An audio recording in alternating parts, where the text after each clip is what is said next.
Guys सबैजनालाई नमस्ते। So म चाहिँ के भन्न आएको भने हामी चाहिँ अहिले ललितपुरको ग्वाल्टी चोक भन्ने ठाउँमा छौँ।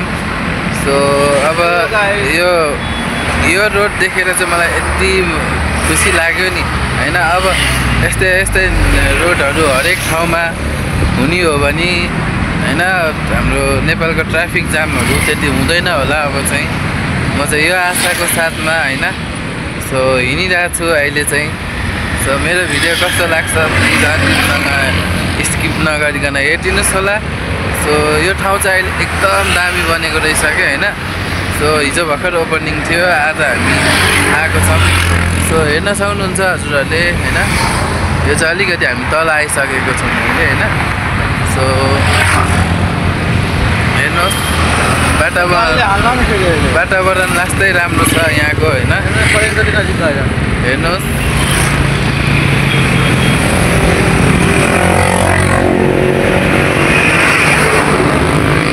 सो यति त हेरिहाल्नु भयो होला। सो हेर्नुहोस् कस्तो दामी छ क्या सिनहरू हैन। यहाँको अहिले एकदमै राम्रो कन्डिसनमा छ। सो कृपया